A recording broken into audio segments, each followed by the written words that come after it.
जय हिंद दोस्तों। एक नए वीडियो के साथ मैं भवेश कुमार आपके अपने YouTube चैनल मास्टर जी इन्फो पर आप सबों का स्वागत करता हूं। जैसा कि आपको मालूम है दोस्तों कि बिहार सचिवालय का जो प्रथम दिन का एग्ज़ाम था वो कैंसिल हो चुका था, तो उसका जो है एग्ज़ाम डेट फिर से आ गया है। मार्च में एग्ज़ाम डेट है। तो इसके एवज में जो है द प्लेटफॉर्म पब्लिकेशन ने वॉल्यूम 4 निकाला है बिहार सचिवालय प्रैक्टिस सेट के लिए। तो आज हम लोग उसी का प्रैक्टिस सेट नंबर 1 सॉल्व करेंगे। तो ज़्यादा से ज़्यादा इस वीडियो को शेयर कीजिएगा। चैनल पर नए होंगे तो चैनल को सब्सक्राइब कर लीजिएगा। फुल डिस्कशन आपको यहाँ पर करवाया जाएगा। चलिए दोस्तों स्टार्ट करते हैं आज का वीडियो। देख सकते हैं दोस्तों 11 नंबर से हमारा जीके जीएस प्रश्न स्टार्ट होता है। तो पहला जो जीके जीएस प्रश्न है दोस्तों, 1756 ईस्वी में सिराजुद्दौला के बाद बंगाल के नवाब कौन बने थे? तो बंगाल के नवाब अलवर्दी खान बने थे। Option number D. 1756 में सिराजुद्दौला की जब हार हो गई तब बंगाल के नवाब अलवर्दी खान बने थे। बात करें दोस्तों 1740 ईस्वी के गिरिया के युद्ध में सरफराज को मारकर बिहार के सर सूबेदार अलवर्दी खान बिहार का नवाब बना। इन्होंने अपने शासनकाल में मुगलों को राजस्व देना बंद कर दिया था। अलवर्दी खान के शासनकाल को बंगाल में व्यापार के लिए स्वर्णिम काल कहा जाता है। नेक्स्ट है, अलवर्दी खान ने यूरोपीय कंपनियों की तुलना मधुमक्खियों की छत्तों से की। कई बार ये प्रश्न पूछा जाता है। प्रश्न इस तरह से पूछा जाता है कि यूरोपीय कंपनियों की तुलना मधुमक्खियों से किसने की? तो अलवर्दी खान ने की।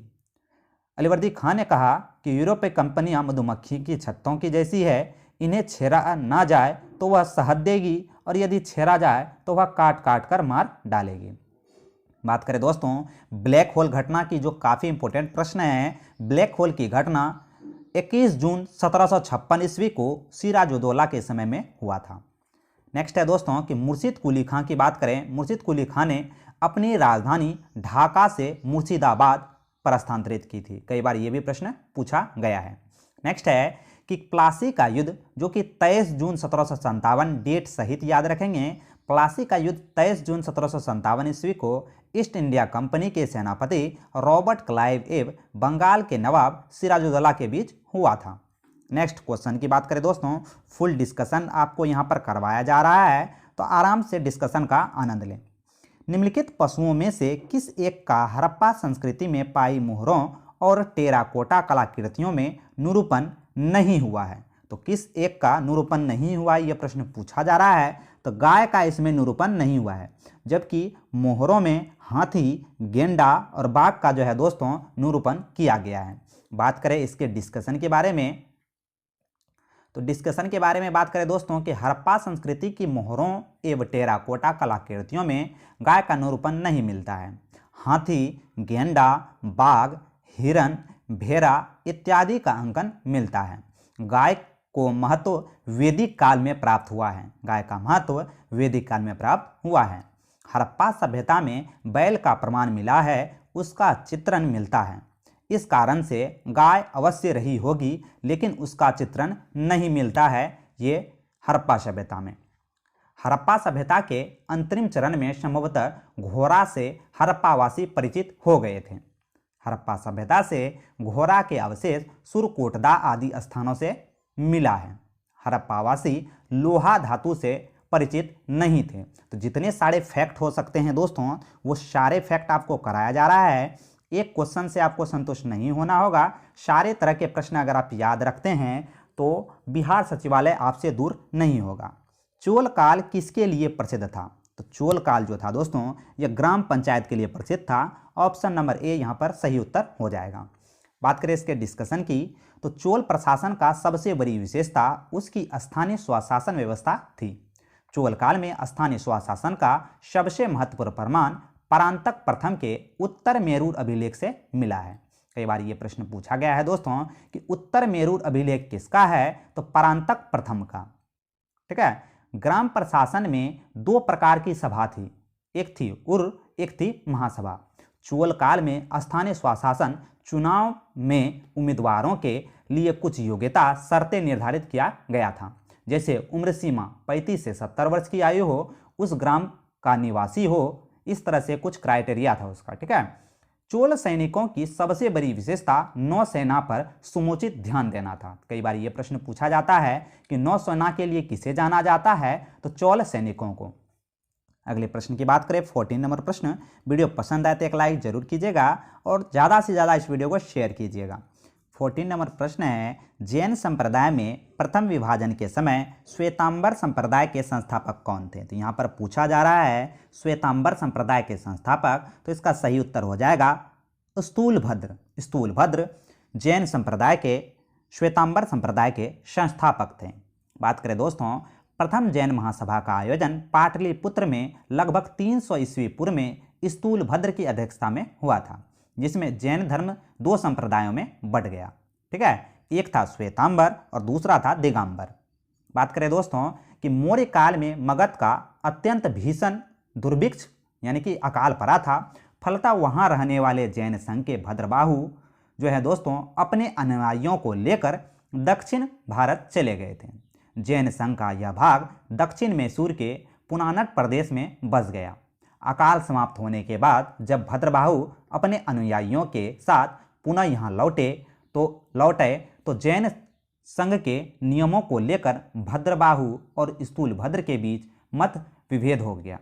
स्थूलभद्र अकाल के समय मगध में ही रहे और उनके अनुयायियों भी वहीं थे। उन्होंने अपने अनुयायियों को सफ़ेद वस्त्र धारण करने के लिए निर्देश दिया। भद्रबाहु ने निर्वस्त्र रहने के लिए अपने अनुयायियों को शिक्षा दी। इस प्रकार जैन संघ में 2 संप्रदाय विकसित हुए, पहला श्वेतांबर, दूसरा दिगंबर। ठीक है, नेक्स्ट चलते हैं अगले प्रश्न की ओर।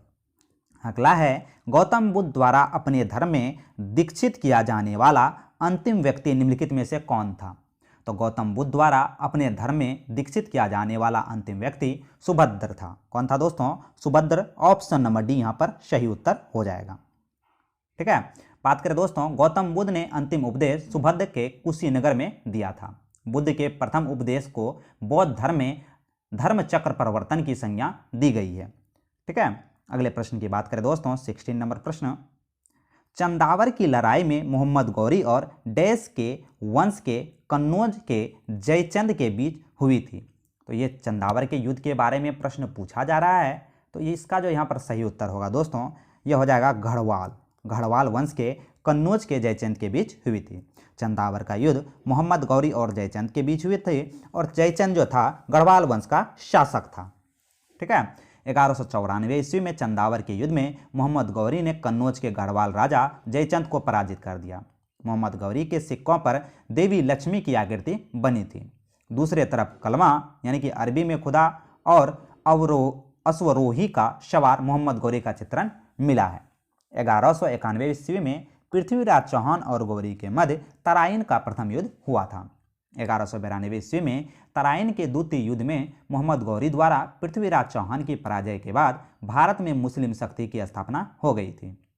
भारत पर प्रथम विदेशी आक्रमण फारस द्वारा किया गया था, यह भी हमें याद रखना है। डेरियस प्रथम ने सिंध को अपना 20वां प्रांत बना लिया था। नेक्स्ट चलते हैं अगले प्रश्न की बात करें, 17 नंबर प्रश्न। भारत में ब्रिटिश शासन के दौरान निम्नलिखित में से किसने रैयतवारी व्यवस्था की शुरुआत की थी? तो रैयतवारी व्यवस्था की शुरुआत किसने की थी दोस्तों? तो कैप्टन अलेक्जेंडर रीड ने रैयतवारी व्यवस्था की शुरुआत की थी। रैयतवारी व्यवस्था के बारे में अगर हम लोग जानना चाहें तो कैप्टन अलेक्जेंडर रीड ने रैयतवारी व्यवस्था को सर्वप्रथम 1792 ईस्वी में दक्षिण भारत के बारामहल क्षेत्र में लागू किया था। कई बार ये प्रश्न पूछा गया है कि रैयतवारी व्यवस्था सर्वप्रथम कहाँ लागू हुआ था? तो 1792 डेट कैप्टन अलेक्जेंडर रीड द्वारा, और यह भारत के यानी कि दक्षिण भारत के बारामहल क्षेत्र में लागू किया गया था। रैयतवारी व्यवस्था के जनक और मद्रास प्रेसिडेंसी में इसे लागू करने वाला थॉमस मुनरो थे। थॉमस मुनरो ने 1820 में मद्रास में रैयतवारी व्यवस्था की शुरुआत की थी। रैयतवारी व्यवस्था में प्रत्येक पंजीकृत किसान को भूमि का स्वामी माना जाता था। किसान राजस्व सीधे कंपनी को देगा और उसे अपनी भूमि के अधिकार से वंचित नहीं किया जा सकता, इस तरह का वर्णन इसमें किया गया था। बात करें दोस्तों, लॉर्ड डलहौजी को भारत में रेलवे का जनक माना जाता है। इनके समय भारत में पहली बार 16 अप्रैल 1853 ईस्वी में बम्बई से थाने कुल 34 किलोमीटर प्रथम रेल चलाई गई थी। ये भी हमें याद रखना है। चलते हैं नेक्स्ट क्वेश्चन की बात करें। 18 नंबर प्रश्न, वीडियो पसंद आए तो एक लाइक जरूर कीजिएगा दोस्तों, काफ़ी इंपॉर्टेंट ये सेशन होने वाला है। अखिल भारतीय मुस्लिम लीग की स्थापना 1906 ईस्वी में निम्न में से किस स्थान पर हुई थी? किस स्थान पर हुई थी दोस्तों? तो इसका सही उत्तर हो जाएगा ऑप्शन नंबर ए, ढाका में। अखिल भारतीय मुस्लिम लीग की स्थापना 1906 में ढाका में हुआ था। 30 दिसंबर 1906 को आगा खां द्वारा ढाका के नवाब सलीमुल्लाह तथा मुहसिन उल मुल्क के नेतृत्व में मुस्लिम लीग की स्थापना हुई थी।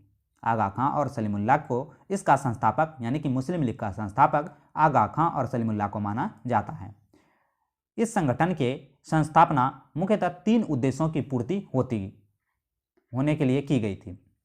ठीक है, पहला था मुसलमानों में ब्रिटिश सरकार के प्रति निष्ठा बढ़ाना, मुसलमानों के राजनीतिक अधिकारों की रक्षा करते हुए इसका विस्तार करना। तीसरा था मुसलमानों में अन्य संप्रदायों के प्रति उत्पन्न होने वाली असहिष्णुता व कटुता की भावना को प्रसार को रोकना। नेक्स्ट चलते हैं 19वां नंबर प्रश्न की बात करें। भारत ने किस वर्ष में तिब्बती आध्यात्मिक गुरु दलाई लामा को आश्रय दिया था? तो दलाई लामा को आश्रय 1959 में भारत द्वारा दिया गया था। दलाई लामा ने हिमाचल प्रदेश की धर्मशाला में तिब्बती अस्थायी सरकार की स्थापना की थी। वर्तमान दलाई लामा 14वें हैं। इनका मूल नाम तेनाजिन ग्यात्सो है। क्या है दोस्तों? तेनाजिन ग्यात्सो। दलाई लामा को भारत में आश्रय देना भारत पर चीन आक्रमण का एक मुख्य कारण था। 1989 ईस्वी में दलाई लामा को शांति का नोबेल सम्मान भी मिला है। नेक्स्ट चलते हैं 20वां नंबर प्रश्न की बात करें। पंडित मदन मोहन मालवीय को डैश के नारे को लोकप्रिय बनाने का श्रेय जाता है? तो पंडित मदन मोहन मालवीय का जो प्रमुख नारा था सत्यमेव जयते, सत्यमेव जयते जो नारा था दोस्तों, पंडित मदन मोहन मालवीय ने लोकप्रिय बनाया था। ठीक है, तो ऑप्शन नंबर जो बी है यहाँ पर राइट आंसर हो जाएगा। बात करें दोस्तों, पंडित मदन मोहन मालवीय को सत्यमेव जयते के नारे को लोकप्रिय बनाने का श्रेय जाता है। मालवीय जी को महामना भी कहा जाता है। ठीक है, वर्ष 2015 में इन्हें भारत रत्न के सम्मान से भी सम्मानित किया गया था। बात करें दोस्तों जो मुख्य नारे हैं, जैसे इनकलाब जिंदाबाद, इनका नारा भगत सिंह द्वारा दिया गया था। वेदों की ओर लौटो, तो इनका नारा दयानंद सरस्वती द्वारा दिया गया था। समाजवाद का नाश हो, यह भगत सिंह ने नारा दिया था। जय जवान जय किसान का नारा लाल बहादुर शास्त्री द्वारा दिया गया था। जय जवान जय किसान जय विज्ञान का नारा अटल बिहारी वाजपेयी द्वारा दिया गया है। वंदे मातरम का नारा बंकिम चंद्र चटर्जी द्वारा दिया गया है। साइमन वापस जाओ का नारा यूसुफ मेहर अली द्वारा दिया गया है। साइमन वापस जाओ का नारा यूसुफ मेहर अली द्वारा दिया गया है। ठीक है, तो ये सब प्रमुख नारे हैं, हमें याद रखने हैं। चलते हैं दोस्तों अगले प्रश्न की बात करें। अगला जो है 26 नंबर प्रश्न से हमारा जीके जीएस प्रश्न है। वीडियो पसंद आए तो एक लाइक जरूर कीजिएगा दोस्तों। ठीक है, 26 नंबर प्रश्न है, बार काय किसमें अनुपस्थित होता है? तो बार काय किसमें अनुपस्थित होता है, यह प्रश्न पूछा जा रहा है दोस्तों। तो इसका राइट आंसर हो जाएगा मानव मादा में। मानव मादा में बार काय अनुपस्थित रहता है। बार काय टर्नर सिंड्रोम में अनुपस्थित रहता है, ये भी हमें याद रखना है। ठीक है, 27 नंबर प्रश्न की बात करें। पेप्टाइग्लोडोगाइकॉन कहाँ उपस्थित होते हैं? तो कहाँ उपस्थित होते हैं दोस्तों? तो बहुत से जीवाणुओं के कोशिका भित्ति में उपस्थित होते हैं। 27 का राइट आंसर हो जाएगा ऑप्शन नंबर सी।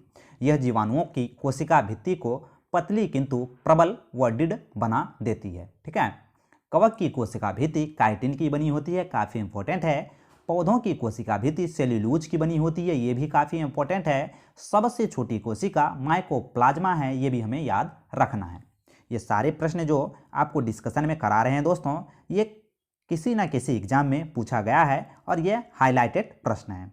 ठीक है, 28 नंबर प्रश्न की बात करें। निम्नलिखित में से किसने कोकेन प्राप्त किया जाता है, यानी किससे कोकेन प्राप्त किया जाता है? तो यह एराइथ्रोजाइलम कोका से, एराइथ्रोजाइलम कोका से कोकेन प्राप्त किया जाता है। ठीक है, नेक्स्ट चलते हैं। इसकी पत्तियों में कोकेन के अतिरिक्त अन्य एल्कोहलाइड भी मौजूद होते हैं। कोकेन अफीम के समान ही नशीला पदार्थ है।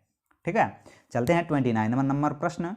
जैव प्रौद्योगिकी द्वारा कैंसर के इलाज के लिए उत्पन्न की गई औषधि कौन सी है? तो इसका राइट आंसर होगा दोस्तों इंटरफेरॉन। इंटरफेरॉन जो है दोस्तों, यह जैव प्रौद्योगिकी द्वारा कैंसर के इलाज के लिए बनी औषधि है। मनुष्यों में 3 तरह के इंटरफेरॉन पाए जाते हैं, interferon alpha, interferon beta, interferon gamma, ये भी हमें याद रखना है। कैंसर उत्पन्न करने वाले जीन को ऑन्कोजीन कहते हैं। कैंसर का अध्ययन ओन्कोलॉजी कहलाता है। ये भी हमें याद रखना है। अगले प्रश्न की बात करते हैं, निम्नलिखित में से ठोसों में चालकता का सही क्रम क्या है। तो ठोसों में चालकता का अगर सही क्रम पूछे दोस्तों तो सबसे पहले हो जाएगा ऑप्शन नंबर ए कि धातु कुचालक उसके बाद अर्धचालक। ठीक है, धातु कुचालक उसके बाद अर्धचालक, इसीलिए ऑप्शन नंबर ए यहाँ पर राइट आंसर हो जाएगा। अर्धचालक की विद्युत चालकता सुचालक पदार्थ की चालकता से कम और कुचालक की चालकता से अधिक होती है, ये भी हमें याद रखना है। ठीक है, चालकता का मात्रक ओम मीटर होता है। ठीक है, ओम इनवर्स मीटर इनवर्स होता है, ये भी हमें याद रखना है दोस्तों। नेक्स्ट चलते हैं, अगले प्रश्न की बात करते हैं। 41 नंबर से अब जो है हमारा जीके जीएस प्रश्न स्टार्ट होता है। तो 41 नंबर प्रश्न की बात करें दोस्तों, इससे पहले अगर आप लोगों ने वीडियो को लाइक नहीं किया है तो लाइक बटन जरूर दबा दें और अपने दोस्तों के बीच शेयर जरूर करें दोस्तों, काफ़ी इंपॉर्टेंट ये सेशन आपके लिए होने वाला है। 41 नंबर प्रश्न है, चौथी से 9वीं शताब्दी के बीच कांचीपुरम किस साम्राज्य की राजधानी थी। तो कांचीपुरम जो किस साम्राज्य की राजधानी थी दोस्तों, तो 41 का यहाँ राइट आंसर हो जाएगा पल्लव वंश की राजधानी थी। चौथी से 9वीं शताब्दी के बीच कांचीपुरम पल्लव साम्राज्य की राजधानी थी। पल्लव वंश की स्थापना सिंह विष्णु द्वारा किया गया था। कांचीपुरम के पल्लव शासक ब्राह्मण धर्म अनुयायी थे। पल्लव शासकों में धर्म महाराजाधिराज अथवा धर्म महाराजा राज की उपाधियां धारण की थी। पल्लव वंश के प्रमुख शासकों में महेंद्र वर्मन प्रथम, नरसिंह वर्मन प्रथम, नरसिंह वर्मन द्वितीय और नंदी वर्मन द्वितीय कला के महान संरक्षक थे। अगला प्रश्न है कि पल्लव शासक महेंद्र वर्मन प्रथम ने मतविलास प्रहसन नामक हास्य व्यंग्य ग्रंथ की रचना की थी। कई बार यह प्रश्न पूछा जाता है कि मतविलास प्रहसन नामक हास्य व्यंग्य ग्रंथ की रचना किसने की थी। तो पल्लव शासक महेंद्र वर्मन प्रथम ने किया था। 42 नंबर प्रश्न की बात करें, अमेरिका में गृह युद्ध कब हुआ था। तो अमेरिका में गृह युद्ध 1861 से 65 के बीच हुआ था। 1861 से 65 के बीच अमेरिका में गृह युद्ध हुआ था। अमेरिका में गृह युद्ध का मुख्य कारण उत्तरी और दक्षिणी राज्यों के बीच आर्थिक विषमता, संरक्षण का प्रश्न, दास प्रथा का मुद्दा, दास प्रथा से जुड़े संवैधानिक मुद्दे, अब्राहम लिंकन का निर्वाचन होना, ये सब प्रमुख कारण थे। बात करें दोस्तों, रिपब्लिक पार्टी के राष्ट्रपति अब्राहम लिंकन द्वारा दास प्रथा को समाप्त करने की घोषणा किया गया था। अमेरिका के गृह युद्ध के समय अमेरिका के राष्ट्रपति अब्राहम लिंकन थे। ये भी कई बार ये प्रश्न पूछा गया है। ठीक है, दास प्रथा पर फिल्म देखने के दौरान 1865 ईस्वी में जॉन विक्सन बूथ ने अब्राहम लिंकन को गोली मारकर हत्या कर दी थी। अमेरिका की स्वतंत्रता की घोषणा 4 जुलाई 1776 को हुआ था। ये भी कई बार प्रश्न पूछा गया है। 4 जुलाई को अमेरिका की स्वतंत्रता दिवस मनाया जाता है। अमेरिका को स्वतंत्रता पेरिस की संधि के द्वारा 1783 ईस्वी में प्राप्त हुआ था। नेक्स्ट चलते हैं, 43 नंबर प्रश्न की बात करते हैं। किस संवैधानिक संशोधन के द्वारा रियासतों के पूर्व शासकों की उपाधियों और विशेषाधिकारों को समाप्त कर दिया गया था। इसका राइट आंसर हो जाएगा दोस्तों 26वें संवैधानिक संशोधन के द्वारा रियासतों के पूर्व शासकों की उपाधियों और विशेषाधिकारों को समाप्त कर दिया गया था। 26वां संवैधानिक संशोधन 1971 के द्वारा रियासतों के सभी शासकों की उपाधि और विशेषाधिकारों को समाप्त कर दिया गया था। यह संशोधन माधवराव सिंधिया बनाम भारत संघवाद में उच्चतम न्यायालय द्वारा दिए गए निर्णय से उत्पन्न कठिनाइयों को दूर करने के लिए किया गया था। इस संविधान संशोधन द्वारा अनुच्छेद 291, 362 को हटा दिया गया जो इन विषयों से संबंधित थे। अगले प्रश्न की बात करें दोस्तों कि 27वां संवैधानिक संशोधन अरुणाचल प्रदेश और मिजोरम को संघ शासित प्रदेशों के रूप में स्थापित करता है। 24वां संवैधानिक संशोधन में अनुच्छेद 368 में यह स्पष्ट किया गया कि इसके अंतर्गत संसद को संविधान संशोधन की प्रक्रिया और शक्ति दोनों शामिल होंगे। 44 नंबर प्रश्न है, भारतीय संविधान का कौन सा अनुच्छेद भारतीय संसद में मंत्रिपरिषद की भूमिकाओं और जिम्मेदारियों का वर्णन करता है। तो 44 का यहाँ जो राइट आंसर होगा दोस्तों अनुच्छेद 74। अनुच्छेद 74 जो है दोस्तों भारतीय संविधान का अनुच्छेद 74 भारतीय संविधान में मंत्रिपरिषद की भूमिकाओं और जिम्मेदारियों का वर्णन करता है। राष्ट्रपति भारत का वैधानिक प्रमुख है जबकि प्रधानमंत्री वास्तविक प्रमुख होता है। ये भी कई बार प्रश्न पूछा गया है कि भारत का संवैधानिक प्रमुख कौन है, तो ये हो जाएगा राष्ट्रपति। वहीं भारत का वास्तविक प्रमुख कौन है, तो प्रधानमंत्री। औपचारिक दृष्टि से भारत में राज्य यानी कि देश का प्रधान राष्ट्रपति, जबकि सरकार का प्रधान प्रधानमंत्री होता है। मंत्रिपरिषद लोकसभा के प्रति सामूहिक रूप से उत्तरदायी होते हैं। संघीय मंत्रिमंडल की बैठक की अध्यक्षता प्रधानमंत्री करता है। अनुच्छेद 54 के अनुसार राष्ट्रपति का निर्वाचन एक निर्वाचन मंडल द्वारा किया जाता है। अनुच्छेद 52 के तहत भारत का एक राष्ट्रपति होगा। अनुच्छेद 54 के तहत उनका निर्वाचन किया जाएगा। अनुच्छेद 62 में राष्ट्रपति के पद की रिक्ति को भरने के लिए निर्वाचन करने के समय और आकस्मिक रिक्ति को भरने के लिए निर्वाचित व्यक्ति को पदावधि का वर्णन किया गया है अनुच्छेद 62 में। 45 नंबर प्रश्न की बात करें। वीडियो पसंद आए तो एक लाइक जरूर कीजिएगा। चैनल पर नए होंगे दोस्तों तो चैनल को सब्सक्राइब कर बेल आइकन जरूर दबा दीजिएगा। 45 नंबर प्रश्न की बात करें। राष्ट्रीय विकास परिषद क्या है? 45 में पूछा जा रहा है कि राष्ट्रीय विकास परिषद क्या है। तो राष्ट्रीय विकास परिषद राष्ट्रीय योजनाओं की समीक्षा करता है, इसीलिए ऑप्शन नंबर सी यहाँ पर सही उत्तर हो जाएगा। राष्ट्रीय विकास परिषद की स्थापना 6 अगस्त 1952 को हुआ था। राष्ट्रीय विकास परिषद एक संविधानोत्तर निकाय है जिसका अध्यक्ष प्रधानमंत्री होता है। ठीक है, राष्ट्रीय विकास परिषद भारत में कल्याणकारी योजनाओं को अंतिम रूप से अनुमोदित करता है। नेक्स्ट चलते हैं 46 नंबर प्रश्न की बात करें दोस्तों। किस आयोग ने सरकारी सेवाओं के सभी स्तरों में ओबीसी उम्मीदवारों को 27% आरक्षण की सिफारिश की है? तो किस सरकार ने किया है दोस्तों? तो इसका जो राइट आंसर होगा दोस्तों ये हो जाएगा मंडल आयोग ने। मंडल आयोग ने सरकारी सेवाओं के सभी स्तरों में ओबीसी उम्मीदवारों के लिए 27% आरक्षण की सिफारिश की थी। मंडल आयोग का गठन 1 जनवरी 1979 में सामाजिक व शैक्षणिक रूप से पिछड़े वर्ग की पहचान के लिए किया गया था। बीपी मंडल की अध्यक्षता में मंडल आयोग का गठन किया गया था। अगस्त 1990 में मंडल आयोग की सिफारिश को लागू किया गया। इंदिरा सहनीवाद में उच्चतम न्यायालय ने 1952 में ओबीसी के आरक्षण को वैध माना, लेकिन इसमें से क्रीमी लेयर को बाहर रखने की सिफारिश की। वर्तमान में क्रीमी लेयर की सीमा 8 लाख है। वर्तमान में क्रीमी लेयर की सीमा कितनी है? तो 8 लाख रुपये है। अगले प्रश्न की बात करें दोस्तों 47 नंबर प्रश्न। भारतीय संविधान के बारे में निम्नलिखित में से कौन सा कथन सत्य नहीं है? तो कौन सा कथन सत्य नहीं है ये प्रश्न पूछा जा रहा है। तो इसका जो सत्य नहीं कथन है दोस्तों ऑप्शन नंबर सी, यह राज्य को धर्म के मामले में कोई कानून बनाने से रोकता है, इसलिए ऑप्शन नंबर सी यहाँ जो है दोस्तों गलत है। नेक्स्ट चलते हैं 48 नंबर प्रश्न की बात करें। बेनलेक्स के अंतर्गत कौन से राष्ट्र आते हैं? तो बेनलेक्स के अंतर्गत कौन से राष्ट्र आते हैं दोस्तों? तो बेल्जियम, नीदरलैंड और लग्जमबर्ग। बेनलेक्स के अंतर्गत बेल्जियम, नीदरलैंड और लग्जमबर्ग आते हैं। नेक्स्ट चलते हैं 49 नंबर प्रश्न की बात करें। 1990 ईस्वी में निम्नलिखित में से किस विषय पर सिफारिश देने के लिए दिनेश गोस्वामी समिति का गठन किया गया था?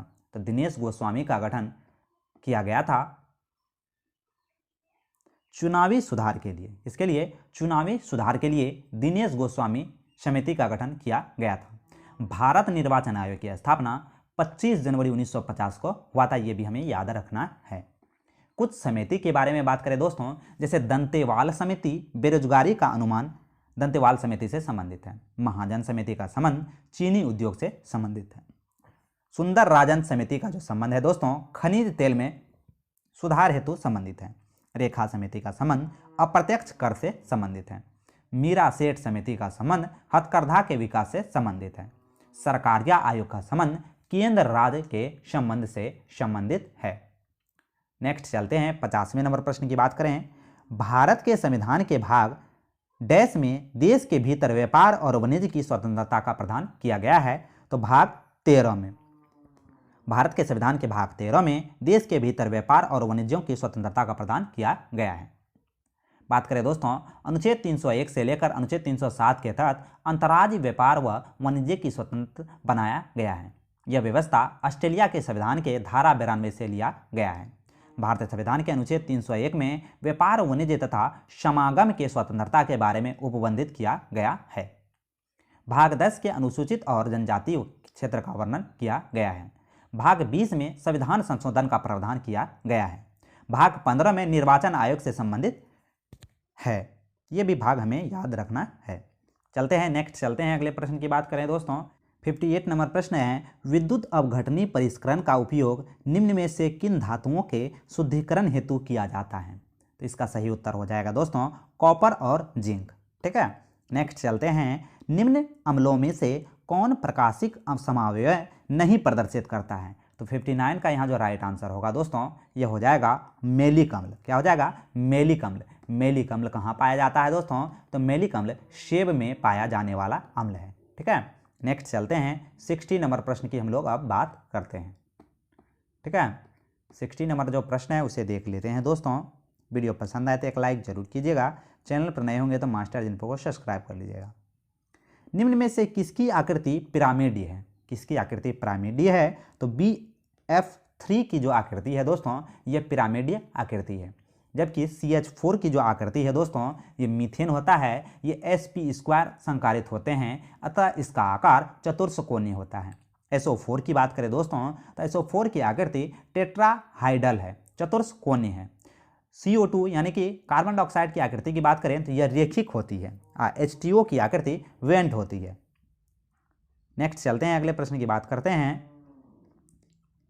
रीजनिंग के प्रश्न को स्किप करते हैं और 71 नंबर से हम लोग का GK GS प्रश्न स्टार्ट होता है। 71 नंबर प्रश्न है कि भारतीय संविधान में कितने मूल अधिकारों और मौलिक कर्तव्य निर्धारित किए गए हैं? तो कितने किए गए हैं दोस्तों? तो 71 का राइट आंसर हो जाएगा क्रमशः 6 और 11। मूल अधिकार 6 और मौलिक कर्तव्य 11। ठीक है, ऑप्शन नंबर ए यहाँ पर राइट आंसर हो जाएगा। भारतीय संविधान के मूलतः 7 प्रकार के मौलिक अधिकार हैं। 44वें संवैधानिक संशोधन अधिनियम 1978 द्वारा अनुच्छेद 31 को हटा दिया गया।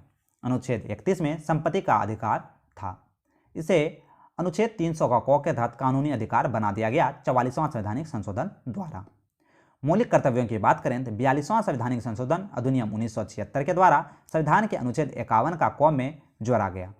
सरदार स्वर्ण सिंह समिति की सिफारिश पर 10 मौलिक कर्तव्य को जोड़ा गया था। 11वां मौलिक कर्तव्य 86वें संवैधानिक संशोधन अधिनियम 2002 द्वारा जोड़ा गया है। नेक्स्ट चलते हैं 72 नंबर प्रश्न। आय का आकलन करते समय निम्नलिखित में से किसकी गणना नहीं की जाती है? तो किसकी गणना नहीं की जाती है दोस्तों? तो ये गृहिणियों की सेवाओं की गणना नहीं की जाती है। 73 नंबर प्रश्न की बात करें, 1951 में शुरू की गई भारत की पहली पंचवर्षीय योजना कृषि उत्पादन को बढ़ावा देने की दृष्टि से कृषि और सिंचाई को ध्यान केंद्रित करने के लिए निम्नलिखित में से किस आर्थिक मॉडल पर आधारित थी? तो किस आर्थिक मॉडल पर आधारित थी दोस्तों? तो इसका सही उत्तर हो जाएगा हेरा-डोमर मॉडल पर आधारित थी। अगला प्रश्न की बात करें, भारतीय रिजर्व बैंक द्वारा किस वर्ष में स्वच्छ नोट समिति की घोषणा की गई थी? तो स्वच्छ नोट समिति की घोषणा की बात करें दोस्तों तो यह 1999 में किया गया था। स्वच्छ नोट नीति के अंतर्गत बैंकों को ग्राहकों को गंदे कटे फटे या लिखित नोट नहीं देने हैं RBI के पास जमा करने का आदेश दिया गया था। 1 जनवरी 1949 को RBI का राष्ट्रीयकरण होता है। कई बार यह प्रश्न पूछा जाता है दोस्तों कि RBI की स्थापना कब हुई? तो 1934 के अधिनियम के अंतर्गत रिजर्व बैंक की स्थापना 1 अप्रैल 1935 को किया गया था। RBI के प्रमुख कार्य कई बार पूछे गए हैं कि नोटों का निर्गमन RBI करता है, सरकार के बैंकर के रूप में कार्य RBI करता है, बैंकों के बैंक रूप में कार्य RBI करता है, विदेशी विनिमय का नियंत्रण RBI करता है, साख नियंत्रण RBI करता है, आंकड़ों का संकलन तथा प्रकाशन RBI द्वारा किया जाता है। 75 नंबर प्रश्न की बात करें, भारत के जनसंख्या के इतिहास में किस वर्ष को महान विभाजन वर्ष के नाम से जाना जाता है? तो महान विभाजन वर्ष 1921 को कहा जाता है। भारत के जनसंख्या के इतिहास में 1921 को महान विभाजन वर्ष की संज्ञा दी गई है। जनगणना का लघु विभाजन वर्ष 1951 को कहा गया है। महान विभाजन 1921, वहीं लघु विभाजन 1951। ठीक है, भारत में पहली जनगणना की शुरुआत 1872 में लॉर्ड मेयो के कार्यकाल में स्टार्ट हुआ था। देश में नियमित जनगणना की शुरुआत 1881 में हुआ। जनगणना 7वीं अनुसूची के संघ सूची का विषय है। आधुनिक विश्व में सर्वप्रथम व्यवस्थित रूप से जनगणना कराने का श्रेय स्वीडन को जाता है। स्वीडन ने 1749 ईस्वी में पहली बार जनगणना कराई थी। दशकीय जनगणना की शुरुआत 1790 ईस्वी में अमेरिका में हुआ था। अगले प्रश्न की बात करें, 1801 ईस्वी में 10 की जनगणना इंग्लैंड में प्रारंभ हुई थी। 76 नंबर प्रश्न की बात करें दोस्तों, एमएसपी मिनिमम सपोर्ट प्राइस में वृद्धि ने किसानों को मोटे अनाज के उत्पादन में डैश के उत्पादन के लिए भूमि को तैयार करने के लिए मजबूर किया था। तो 76 के किसके बारे में यह प्रश्न पूछा जा रहा है? इसका राइट आंसर हो जाएगा दोस्तों गेहूं और चावल। गेहूं और चावल। एमएसपी का कई बार फुल फॉर्म पूछा जाता है, तो मिनिमम सपोर्ट प्राइस, सीएससीपी द्वारा एमएसपी का निर्धारण किया जाता है। ठीक है, सीएससीपी कृषि एवं किसान कल्याण मंत्रालय का एक संलग्न कार्यालय है। अगले प्रश्न की बात करें दोस्तों, 77 नंबर प्रश्न है, निम्नलिखित में से कौन सा एक केंद्र स्तर का कर है जिसे वस्तु एवं सेवा कर जीएसटी में शामिल कर दिया गया है? तो किसे शामिल किया गया है? तो उत्पाद शुल्क को जीएसटी में शामिल कर दिया गया है। 78 नंबर प्रश्न है, संयुक्त राष्ट्र के 193 सदस्य देशों के रूप में दक्षिण सूडान को संयुक्त राष्ट्र में कब शामिल किया गया था? तो दक्षिणी सूडान को संयुक्त राष्ट्र संघ में कब शामिल किया गया था दोस्तों? तो इसका राइट आंसर हो जाएगा 2011 में। अगला प्रश्न है, निम्नलिखित में कौन सुमेलित नहीं है? 79 में पूछा जा रहा है कि कौन सुमेलित नहीं है। तो कलिंग पुरस्कार विज्ञान के लिए बिल्कुल सही है, डेविड कोहेन पुरस्कार साहित्य के लिए बिल्कुल सही, बोरलोग पुरस्कार कृषि के लिए बिल्कुल सही, पुलित्जर जो पुरस्कार है ये पत्रकारिता के क्षेत्र में दिया जाता है। ठीक है, इसलिए ऑप्शन नंबर डी यहाँ पर गलत कथन हो जाएगा, गलत मिलान हो जाएगा। अगला प्रश्न है, निम्नलिखित में से कौन सा ज्वारी बंदरगाह है? तो ज्वारी बंदरगाह इनमें से कौन सा हो जाएगा दोस्तों? तो कांडला जो बंदरगाह है यह एक ज्वारी बंदरगाह है। कांडला बंदरगाह गुजरात राज्य में कच्छ की खाड़ी में स्थित है। कांडला बंदरगाह का वर्तमान में नाम दीन दयाल बंदरगाह है। कांडला बंदरगाह एशिया का पहला विशेष आर्थिक क्षेत्र स्पेशल इकोनॉमिक जोन की संज्ञा दी गई है, जिसकी स्थापना 1965 में किया गया था। भारत में वर्तमान में 13 बड़े बंदरगाह अवस्थित हैं। ठीक है, नेक्स्ट चलते हैं, अगले प्रश्न की बात करें दोस्तों। 86 नंबर प्रश्न से अब जीके जीएस प्रश्न है, बेकेलाइट का निर्माण निम्नलिखित में से किसके बीच अभिक्रिया द्वारा कराया जाता है? तो बेकेलाइट की अगर बात करें दोस्तों, इसका राइट आंसर हो जाएगा फिनॉल तथा फार्मेल्डिहाइड। फिनॉल तथा फार्मेल्डिहाइड के निर्माण की अभिक्रिया द्वारा बेकेलाइट तैयार किया जाता है। नेक्स्ट चलते हैं, 87 नंबर प्रश्न की बात करते हैं, इनमें से कौन आहार संतुलन ना होने के कारण होने वाला रोग है? तो आहार संतुलन ना होने के कारण जो रोग होता है हनिता जनित रोग। पायरिया रोग में मसूड़े कमजोर हो जाते हैं और दांतों में तेज दर्द होने लगता है। कोशिका में असामान्य वृद्धि को कैंसर कहते हैं। ठीक है, कैंसर का अध्ययन ओन्कोलॉजी कहलाता है। कैंसर के उपचार के लिए कोबालसिस्टी का प्रयोग किया जाता है। 88 नंबर प्रश्न है, प्रोटीन में कितने अल्फा एवं पाई बंद पाए जाते हैं? तो कितने पाए जाते हैं दोस्तों? तो ये 8 अल्फा और 1 पाई बॉन्ड पाए जाते हैं। 89 नंबर प्रश्न है, इनमें कौन अंतरस्रावी ग्रंथि नहीं है? तो अंतरस्रावी ग्रंथि इनमें से कौन नहीं है, ये प्रश्न पूछा जा रहा है। तो ऑप्शन नंबर जो बी है दोस्तों, 89 नंबर प्रश्न है, इनमें कौन अंतस्रावी ग्रंथि नहीं है? तो अंतस्रावी ग्रंथि ब्रोनूर ग्रंथि नहीं है। 90 नंबर प्रश्न की बात करें, दीवार के पीछे खड़े एक व्यक्ति की आवाज़ पहचानी जा सकती है। तो पहचानी जा सकती है दोस्तों विवर्तन तथा गुणता के द्वारा दीवार के पीछे खड़े व्यक्ति की आवाज़ सुना जा सकता है। ठीक है, ध्वनि तरंगें जब अवरोधों के किनारे से मुड़ जाती है तो इस घटना को विवर्तन कहते हैं। ध्वनि अनुदैर्ध्य तरंग है, यह भी हमें याद रखना है। ध्वनि की चाल सर्वाधिक ठोस में होती है, यह भी हमें याद रखना है। ठीक है, अगले प्रश्न की बात करें दोस्तों, 101 से अब हमारा प्रश्न स्टार्ट होता है। तो हम लोग चलते हैं जीके जीएस प्रश्न की ओर। अभी तक आपने वीडियो को लाइक नहीं किया है तो लाइक बटन जरूर दबा दें और अपने दोस्तों के बीच शेयर जरूर करें। भारत के आर्थिक सर्वेक्षण 2020-21 के अनुसार किस राज्य के वन आच्छादित क्षेत्र में वृद्धि नहीं हुई है? तो किस राज्य के क्षेत्र में वन आच्छादित क्षेत्र के वृद्धि नहीं हुई है दोस्तों? तो यह अरुणाचल प्रदेश के क्षेत्र में वृद्धि नहीं हुई है। वन वृद्धि में जो पहले स्थान पर है दोस्तों आंध्र प्रदेश है, उसके बाद तेलंगाना है।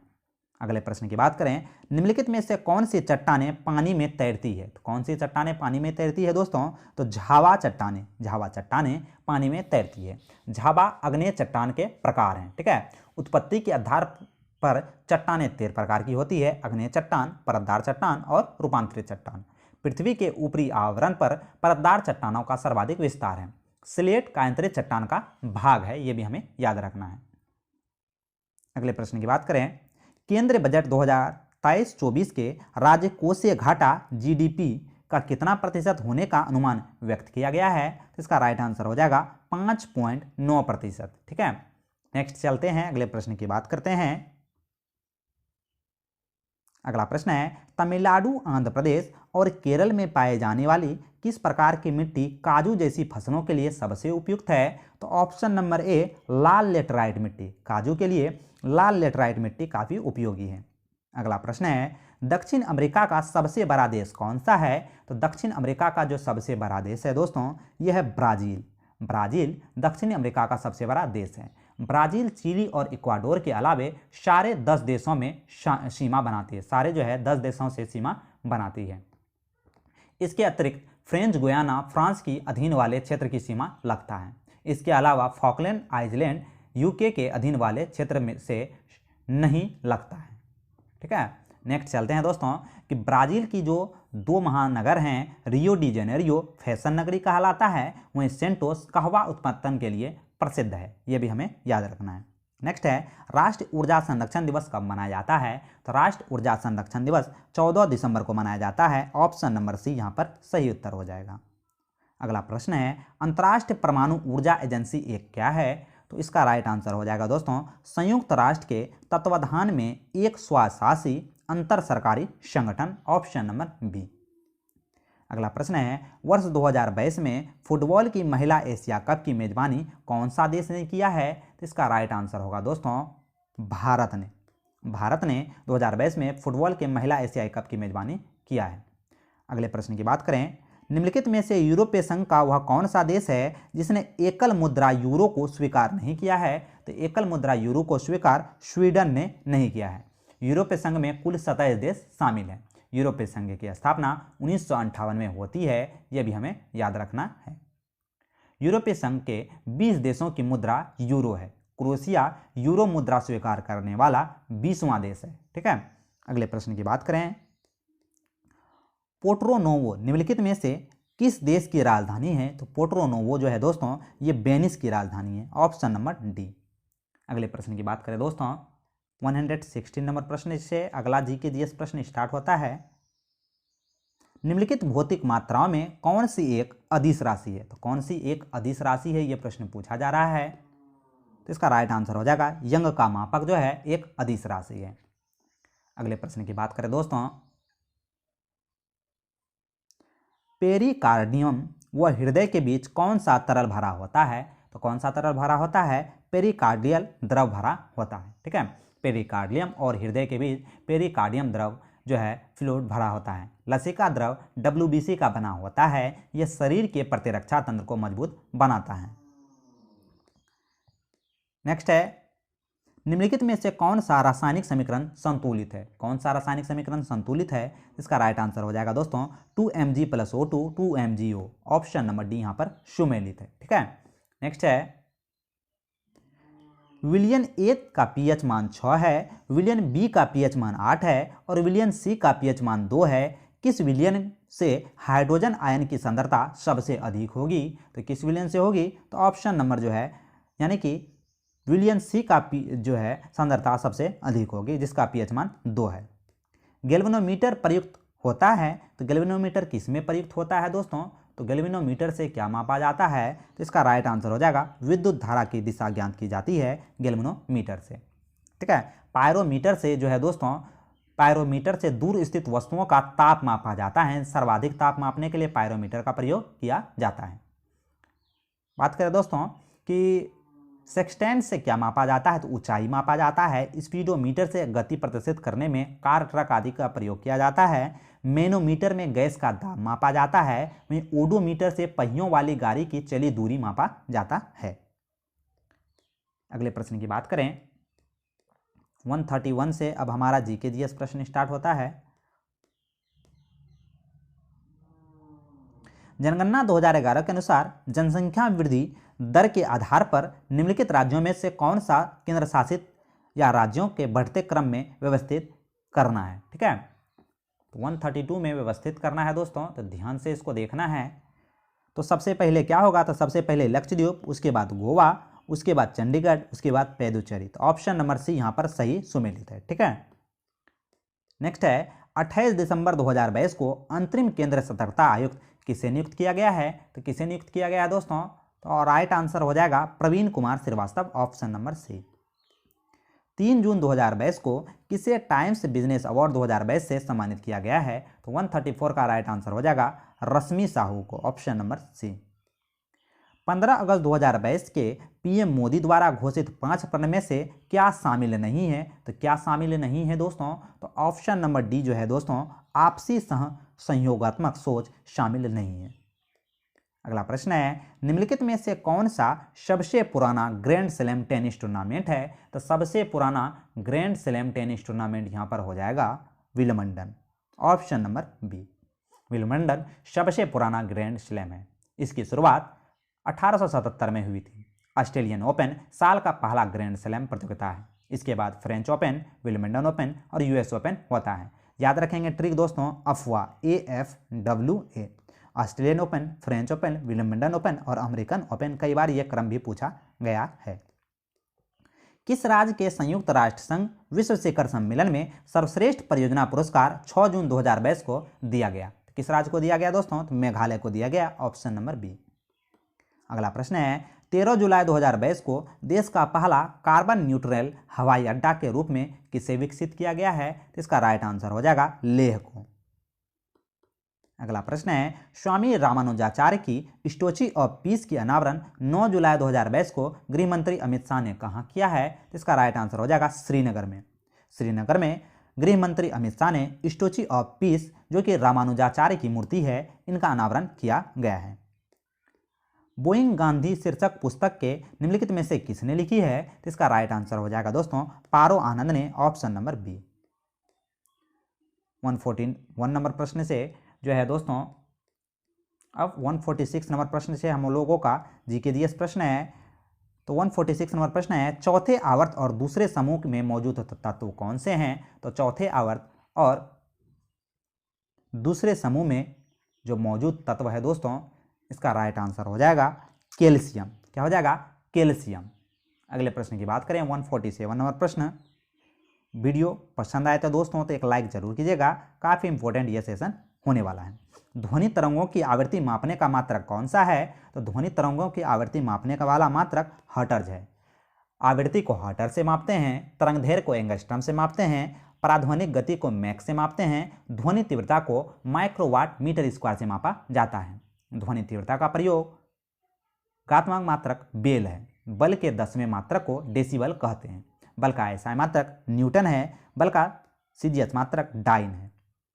148 नंबर प्रश्न है, हाइड्रोकार्बन परिवार का प्रत्येक सदस्य पिछले सदस्य के समूह के द्वारा किसके द्वारा अलग किए जाते हैं। तो ये किसके द्वारा अलग किए जाते हैं दोस्तों, मेथिलीन द्वारा अलग किए जाते हैं। 149 नंबर प्रश्न है, सही विकल्प का जो है चयन करना है, रिक्त स्थानों को भरना है। ठीक है, सही विकल्पों का चयन करना है और रिक्त स्थानों को भरना है। एक वस्तु को लंबवत ऊपर की ओर फेंका जाए तो उसके ऊपर उठने के दौरान स्थितिज ऊर्जा बढ़ती है। स्थितिज ऊर्जा क्या होती है, तो स्थितिज ऊर्जा बढ़ती है और गतिज ऊर्जा घटती है। तो इसीलिए ऑप्शन नंबर सी जो है यहाँ दोस्तों सही हो जाएगा। ठीक है, आज का अंतिम नंबर प्रश्न है 150 नंबर प्रश्न है, एक प्रतिरोध की लंबाई L और उसके अनुप्रस्थ भाग का क्षेत्रफल A और प्रतिरोध R है। एक अन्य प्रतिरोधकता जो उसी पदार्थ से बना है, लंबाई L/2 है, अनुप्रस्थ भाग का क्षेत्रफल 2A का, इसका प्रतिरोध कितना है। तो इसका राइट आंसर हो जाएगा दोस्तों ऑप्शन नंबर बी R/4। तो आज का ये वीडियो आपको कैसा लगा कमेंट बॉक्स में जरूर कमेंट करके बताएं और ज़्यादा से ज़्यादा इस वीडियो को शेयर करें। चैनल पर नए होंगे दोस्तों तो चैनल को सब्सक्राइब जरूर कर लीजिएगा।